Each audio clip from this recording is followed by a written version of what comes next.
Hello, folks. Welcome back. This is Chris in Central Pennsylvania. What should have been a big year, a banner year for South Africa on the world stage has been anything but. Pushing their narrative of a genocide in Gaza, ignoring what's happening to the Rohingya in Myanmar, what's happening to the Uyghurs in China, what's happened in Darfur in Sudan, and elsewhere across Africa has really left a bad look. It still could have been a banner year. South Africa had the presidency of the expanded G7, now the G20, for the year, and they're supposed to hand it over to the world's largest economy, the United States, in just a matter of days. Should have been a big year. Also, President Ramaphosa assumed the chairmanship of the Southern African Development Community. Should be a big year. But what should have been a big year started on a very sour note when Ramaphosa duplicitously pretended to sign an expropriation without compensation act into law in January, in violation of Section 25 of South Africa's Constitution, which requires just and equitable compensation and consultation on expropriation. But he chose to ignore that. And that started a downward trend of things. First off, he actually signed the bill in December, thereby preventing 1/3 of members of Parliament from challenging this to the Constitutional Court. That, of course, was an abrogation of property rights, a key tenet of the Africa Growth and Opportunity Act, something that no longer exists because members of Congress have no interest in renewing it. It has expired after 25 years. That gave South Africa duty-free access to the U.S. market. But things got worse. After Ramaphosa's position on expropriation, that pushed President Trump to issue an executive order in which he offered refugee status to racially persecuted South Africans. And that started a downward spiral in relations on a public level. Privately, this had been happening for many, many years, and people were just simply unaware of it. But legislation to review the relationship with South Africa with a view towards sanctioning senior ANC politicians and members of the government by Ronnie Jackson was predated by a similar proposal in February of 2024 with Republican, Democrat, and a bipartisan measure. So this is not a Trump-era issue. This predates Trump. This is South Africa. Again, what should be a banner year? Presidency of the G20. Instead, South Africa has hijacked the G20, an organization dedicated and exists for the purpose of coordinating economic trade and policies, reducing barriers, and facilitating GDP growth amongst the world's largest economies, has been turned into a United Nations cafe clutch for debt relief and for aid to Africa. That's what the ANC's turned into, their concept of equity and solidarity. And this is not the purpose of the G20. You want that? That's what the United Nations is for. G20 is meant to advance the economies and the well-being of the member states, and by extension, the globe. But South Africa's hijacked that.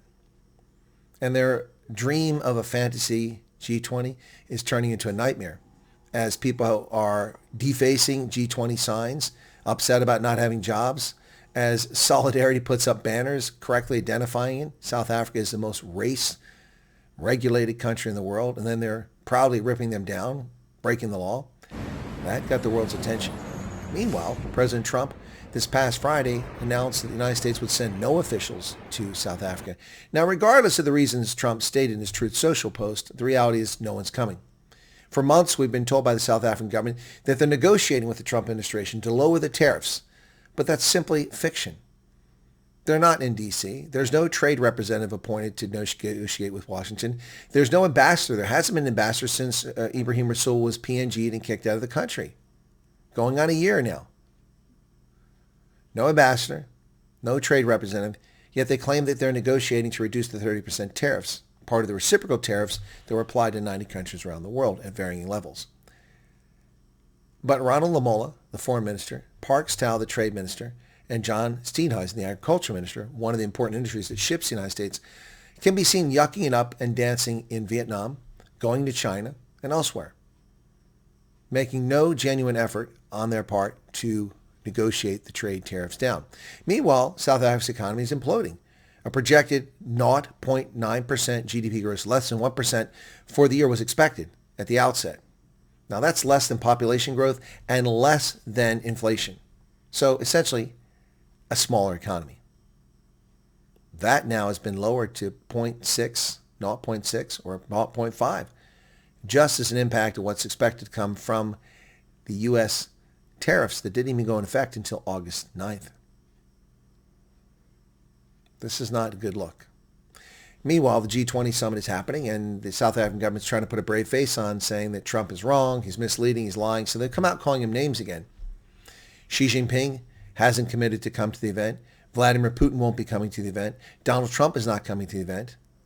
And now Argentinian media are reporting that Javier Milei is also not going. So the G20 is what now? The G16 or 15.5? Not a good look. South Africa's opportunity to be on the world stage and stand up for themselves and for the people of South Africa has been sabotaged by the very actors responsible for their foreign policy. Their actions in signing expropriation and compensation were the proximate cause of most of these issues coming into the public's attention this year. What a sad, sad result. South Africa will hand over chairmanship of the presidency to the United States with no one present. Javier Milei will not be there. Vladimir Putin will not be there. And it looks increasingly like Xi Jinping also will not be there. Will others follow suit? Now, there are different reasons for Ping and for Putin not coming. But Javier Milei, in support of Donald Trump, is refusing to go. That's a bad sign for South Africa. What will the ANC do? Will they repent? Will they be honest? No. They'll resort to name-calling. They'll drag out Fikile Mbalula. And the one surprising actor that's been quiet in all this is the economic freedom fighters, Julius Malema. Maybe he's gotten a message. Maybe people should stop poking the bear. There are consequences. What say you, South Africa? Mzansi? Cheers.